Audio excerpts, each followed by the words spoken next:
चांद की रोशनी धीरे धीरे धुंधली हो रही थी, क्योंकि उस रात चंद्रग्रहण था। ताजमहल के सफेद संगमरमर पर पड़ती हल्की परछाइयां एक अजीब सी बेचैनी फैला रही थी। शाहिद, एक साहसी और जिज्ञासु फोटोग्राफर, इस खास रात का इंतजार कर रहा था। उसने सुना था कि चंद्रग्रहण की रात ताजमहल में कुछ अजीब घटनाएं होती है, पर उसने इसे केवल एक अफवाह समझा। लेकिन उस रात यह कोई साधारण रात नहीं थी। शाहिद ने अपनी कैमरा बैग उठाई और ताजमहल के मुख्य द्वार पर पहुंचा। गार्ड ने उसे घूरते हुए कहा, आज की रात यहां मत जाओ साहब। चंद्रग्रहण की रात ताजमहल जाग जाता है और उस रात ये मकबरा सिर्फ एक स्मारक नहीं रहता। गार्ड के शब्दों में एक अजीब डर था, लेकिन शाहिद ने इसे नजरअंदाज किया। उसे रोमांच पसंद था और यह मौका अनोखा था। जैसे ही शाहिद ने ताजमहल के अंदर कदम रखा, उसकी घड़ी की सुइयां अचानक रुक गई। हर तरफ सन्नाटा था, लेकिन चंद्रग्रहण की धीमी काली छाया ताजमहल के गुंबदों पर फैलने लगी। अचानक हवा में एक ठंडक आई, जैसे किसी ने उसके कानों के पास से सांस ली हो।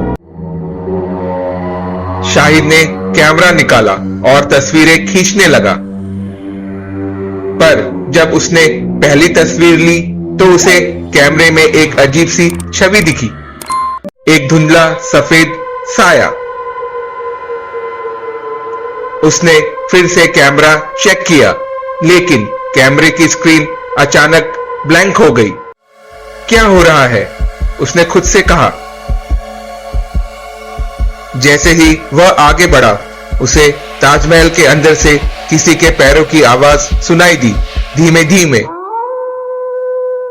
पर निश्चित रूप से कोई उसकी ओर आ रहा था। शाहिद ने मुड़कर देखा, लेकिन वहां कोई नहीं था। अब ताजमहल की दीवारों पर अजीब परछाइयां दौड़ने लगी। शाहिद का दिल तेजी से धड़कने लगा। उसने हिम्मत कर एक और तस्वीर ली और इस बार कैमरे में स्पष्ट रूप से एक महिला दिखाई दी, जो सफेद लिबास में थी। वह ताजमहल के एक कोने में खड़ी थी। शाहिद ने जोर से आवाज दी, कौन हो तुम? लेकिन कोई जवाब नहीं आया। जैसे ही वह महिला की ओर बढ़ा, ताजमहल के गलियारों से धीमी धीमी फुसफुसाहटें सुनाई देने लगी। तुम्हें यहाँ नहीं होना चाहिए। आज की रात तुम बच नहीं सकते। तुम यहाँ से चले जाओ। शाहिद ने अपने कदम पीछे खींचे, लेकिन तभी अचानक वह महिला पलटी। उसकी आंखें गहरी लाल थी और उसका चेहरा बर्फ की तरह ठंडा।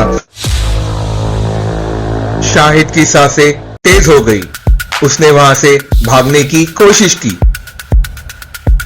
लेकिन अब ताजमहल के दरवाजे खुद ब खुद बंद होने लगे। वह दरवाजे की ओर दौड़ा, लेकिन जैसे ही उसने दरवाजा खींचा, एक ठंडी हवा ने उसे पीछे धकेल दिया। उसकी पीठ दीवार से टकराई और ताजमहल के भीतर से तेज चीखने की आवाजें आने लगी। ऐसा लग रहा था जैसे वह दीवारें जिंदा हो गई हो और हर चीख उसे और पास खींच रही थी। अचानक एक हाथ उसकी गर्दन पर महसूस हुआ। शाहिद ने पलटकर देखा। वही सफेद लिबास वाली महिला उसके सामने खड़ी थी। उसकी आंखों में अब और भी लाल रोशनी थी और उसकी आवाज गूंजती हुई आई। तुमने हमारी शांति भंग की है, अब तुम भी इस मकबरे का हिस्सा बनोगे। शाहिद की चीखें ताजमहल की दीवारों में घुल गई। वह भागने की कोशिश करता रहा, लेकिन हर रास्ता उसे अंधेरे में खींचता जा रहा था। अचानक एक भारी दरवाजा खुला और शाहिद अंधेरे कमरे में घुस गया। वह बेतहाशा सांस ले रहा था, लेकिन उसके सामने वही सफेद साया फिर से उभर आया। महिला की गूंजती आवाज चारों ओर फैल गई। यह सिर्फ एक मकबरा नहीं, यह हमारी आत्माओं का घर है। चंद्रग्रहण की रात हम जागते हैं और जो यहाँ आता है वो कभी लौटकर नहीं जाता। शाहिद ने बाहर निकलने की आखिरी कोशिश की, लेकिन ताजमहल की छत से धूल गिरने लगी और उसे ऐसा महसूस हुआ जैसे पूरा मकबरा उसके चारों ओर बंद हो रहा हो। उसकी आंखों के सामने अंधेरा छा गया। सुबह के समय ताजमहल के गार्ड ने शाहिद को बेहोश पाया। जब उसे होश आया, उसकी आंखें बदल चुकी थी। अब उसकी आंखों में वही लाल चमक थी, जैसे उसने कुछ भयानक देखा हो। शाहिद फिर कभी सामान्य नहीं हो सका, लेकिन उसके कैमरे में जो तस्वीरें थी उन्हें देखने की हिम्मत अब कोई नहीं करता। क्या आप ताजमहल को चंद्रग्रहण की रात देखने की हिम्मत करेंगे? कहते हैं कि उस रात ताजमहल की आत्माएं जाग उठती है। शाहिद जैसे कई लोग इसे अफवाह मानते हैं, लेकिन वह उस रात जो देख और महसूस कर चुका था, वह सिर्फ एक कहानी नहीं है।